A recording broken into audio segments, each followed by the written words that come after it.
So if actually acquiring precious metals is right for you, what types should you get? Now, we've talked in the past in conversations about should or should you not have precious metals. We've talked about, silver, gold, platinum, and other types of diversifications. But let's just stick with silver, gold, and platinum, because these are going to be the main ones for sure.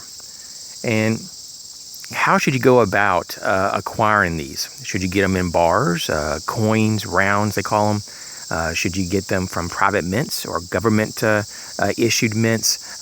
What should you do? Should you get them collectible? Should you get into numismatic type of quality? Rare coins. So this is going to cover all those. This is going to be a blanket statement for all of those metals. First of all, rare coins for someone who's hedging against an economic collapse, or hedging against hyperinflation, or just having a diversification in their wealth. Even if you're not very wealthy, it's still good to have maybe just a small percent, anywhere from 5 to 20% of your actual cash assets, most likely in a type of precious metals, and even then have several different types of precious metals to diversify within the metals itself. So when you look at the metals, you want to avoid the collectible coins. Unless you really know what you're doing and you follow it, then I wouldn't do it at all. I'd say less than maybe 2 or 3% of the population knows their coins and collect coins enough to actually be wise. So most likely you're not that percent of people. If you are, that's great, but I would be very careful on spending premiums on the coinage, when the whole reason that we're talking about for prepping is just to have the bullion itself. And that's where we end up as a conclusion, that we don't want the rare coins, we want the bullion. Now, what kind of bullion should you buy? Because there's really just two main types. You have the private mints, like the Perth mint, and then you also have the government mints. And so a lot of times the government mints are really buying the blanks from the private mints, and then they're just doing their own stamping and issuing it for a small premium over the private mints issuing their rounds or bars. Now, when it comes to silver, I think it's going to be the best thing is to buy in the ounce, and to buy as much as you can at one point to get the best deal. I would probably say to get the government issued 1 ounce coins, or 1 ounce rounds.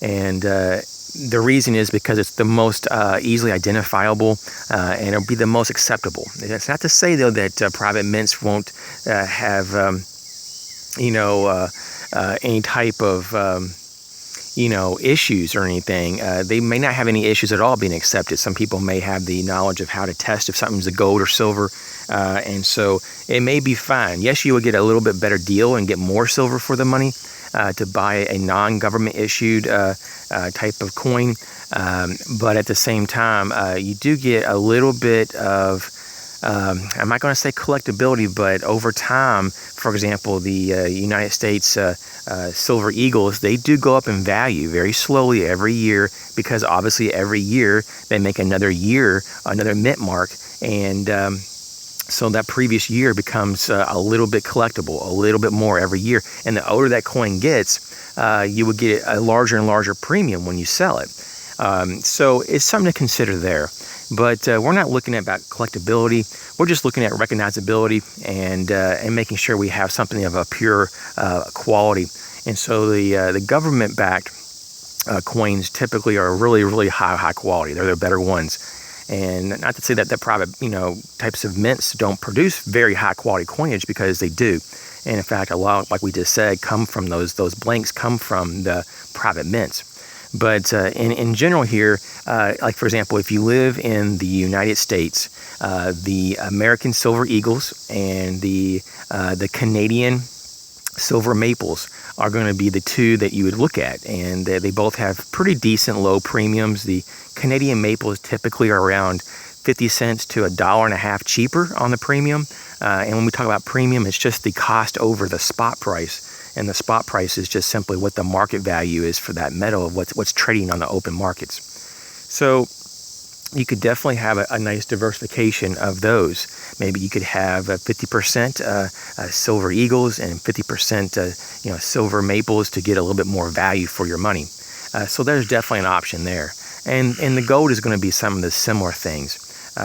You would probably want to buy, because this is going to be more like your emergency savings account. The gold and platinum could be bought in 1 ounce coins as well, rounds. You may want to go to a private mint and maybe just buy a small percentage of your gold and platinum in their little bars, their 1 ounce bars. Some people like to get fractional, bullion, and you're going to pay a premium though for it. But if you think that you'll ever have to really use that to barter, then it makes a lot more sense to have smaller denominations.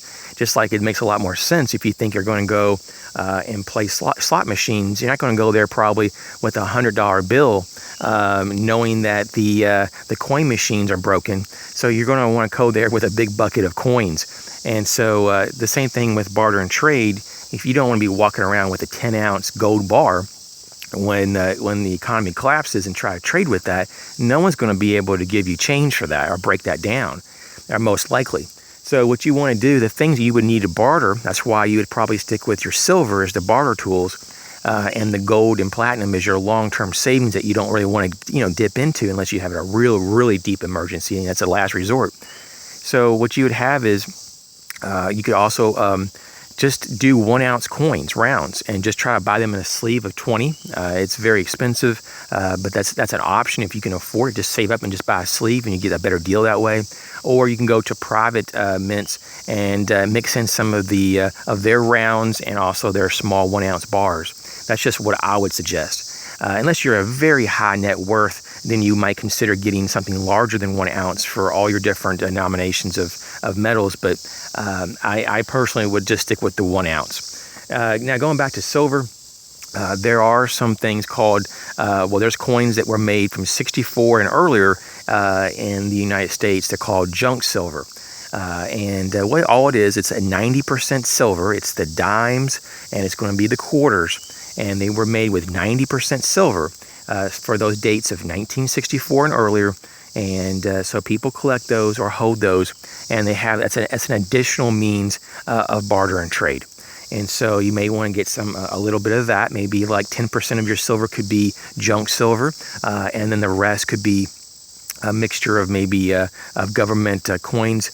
You may, if you want, maybe get a small percent of private issued rounds or small bars of silver. That's up to you. But once again, though, we're just kind of looking at things that are going to be the most used and recognized in a grid down, long-term barter situation, especially if the economy is just trying to get back on its feet.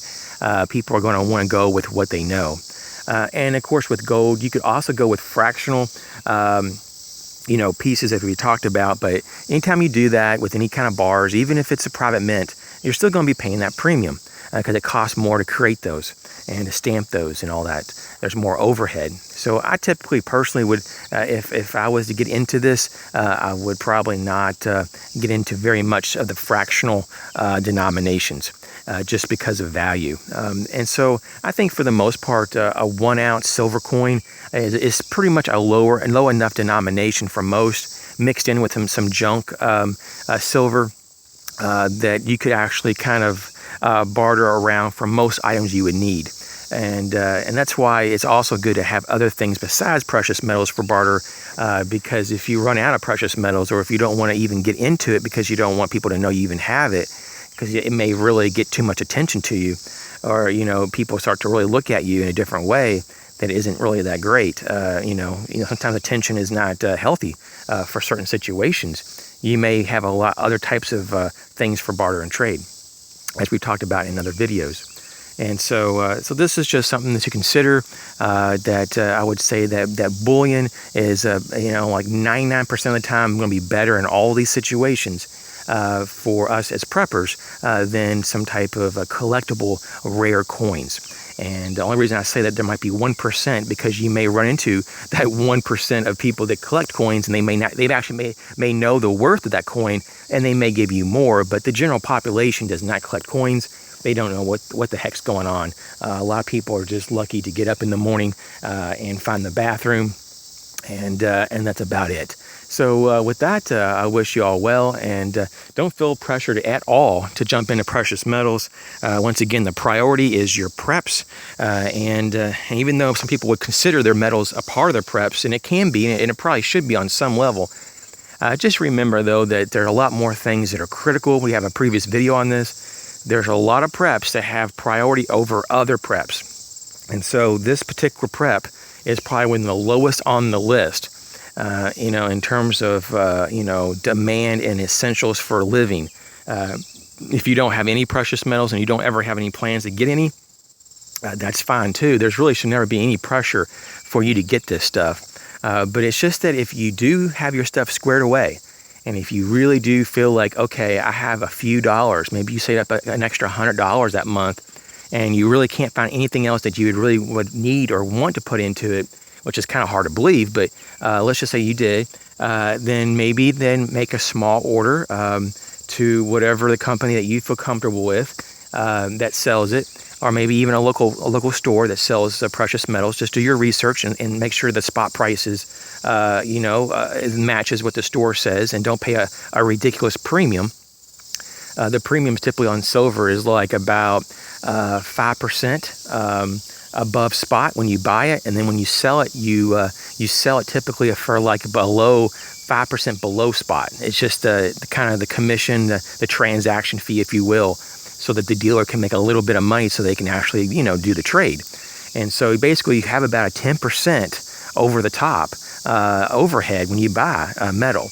And so you have to make sure that the metal appreciates and high enough to make it worthwhile even doing the transaction. So keep that in mind. Now, gold, for example, really can fluctuate on the premiums, depends on the demand, but it's not unheard of to be around $40 to $45 premium on an ounce.